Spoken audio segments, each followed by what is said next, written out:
જગતમાં સૌથી ઊંચા પ્રાણીઓ વિશે જાણવાની જિજ્ઞાસા ઘણી રસપ્રદ છે અને આ વિષય પરના વિડીયોએ મને આકર્ષિત કર્યું. ટોપ 10 tallest animals in the world નામના વિડીયોમાં 10 ઊંચા જમીન પ્રાણીઓ વિશે માહિતી આપવામાં આવી છે, જે જાણવામાં ખૂબ જ રસપ્રદ છે. વિડીયોની શરૂઆતમાં સમ્રાટ પેંગ્વિનનો ઉલ્લેખ થયો, જે પેંગ્વિન જાતિઓમાં સૌથી ઊંચા અને ભારે છે. આ પેંગ્વિનની ઊંચાઈ ત્રીજી 4 ફૂટ અને વજન 90 પાઉન્ડ સુધી હોઈ શકે છે.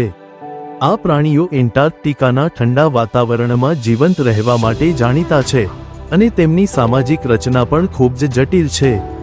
નંબર 9 પર પાણીના બફેલો છે, જે એશિયા અને આફ્રિકાના ભાગોમાં જોવા મળે છે. આ પ્રાણીઓની ઊંચાઈ 5મી 6 ફૂટ સુધી થઈ શકે છે અને પુરુષો માદાઓ કરતાં મોટા હોય છે. પછી નંબર 8 પર મૂસ છે, જે યુરોપમાં એલ્ક તરીકે ઓળખાય છે. મૂસની ઊંચાઈ 6.9 ફૂટ સુધી પહોંચી શકે છે અને આ પ્રાણીઓની વિશિષ્ટ ડોળાના શીંગા હોય છે. નંબર 7 પર બેક્ટેરિયન ઊંટ છે, જે મધ્ય એશિયામાં જોવા મળે છે. આ ઊંટની ઊંચાઈ 6 થી 7 ફૂટ છે અને આ પ્રાણીઓ લાંબી અંતરફાળે મુસાફરી માટે જાણીતા છે. પછી ઓસ્ટ્રિચનો ઉલ્લેખ થયો, જે 6 થી 9 ફૂટ ઊંચા છે અને આફ્રિકામાં રહેતા છે.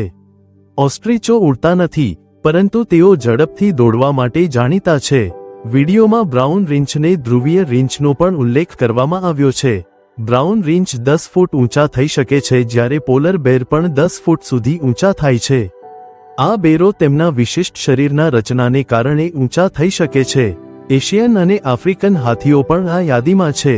એશિયન હાથીઓની ઊંચાઈ 9મી 10 ફૂટ છે, જ્યારે આફ્રિકન હાથીઓ 13 ફૂટ સુધી ઊંચા થઈ શકે છે. આ હાથીઓની યાદીમાંથી વધુમાં વધુ જાણવું રસપ્રદ છે, ખાસ કરીને તેમની યાદશક્તિ અને બુદ્ધિમત્તા વિશે. વિડીયોના અંતમાં જિરાફનો ઉલ્લેખ કરવામાં આવ્યો છે, જે 18 ફૂટ સુધી ઊંચા થઈ શકે છે અને ધરતી પરનો સૌથી ઊંચો પ્રાણી છે. જિરાફની લાંબી ગળા તેમને ઊંચા વૃક્ષોથી પાન ખાવા માટે મદદ કરે છે. આ વિડીયો માત્ર પ્રાણીઓની ઊંચાઈ વિશે જ નહીં, પરંતુ તેમના જીવનશૈલી, આહાર અને રહેણાંક વિશે પણ જાણકારી આપે છે. આ પ્રાણીઓની વિશિષ્ટતાઓ અને તેમના જીવનને સમજવા માટે આ પ્રકારની માહિતી મહત્વપૂર્ણ છે. આ વિડીયો દ્વારા પ્રાણીઓના વિશ્વને વધુ સારી રીતે સમજવા માટેની જિજ્ઞાસા વધે છે. પ્રાણીઓની ઊંચાઈ અને તેમના જીવનશૈલીઓ વિશે જાણવું લોકો માટે એક નવીન દૃષ્ટિકોણ પ્રદાન કરે છે. આ વિડીયો જોવાથી હું પ્રાણીઓના વિશ્વમાં વધુ રસ ધરાવું છું અને હું વધુ માહિતી મેળવવા માટે ઉત્સુક છું.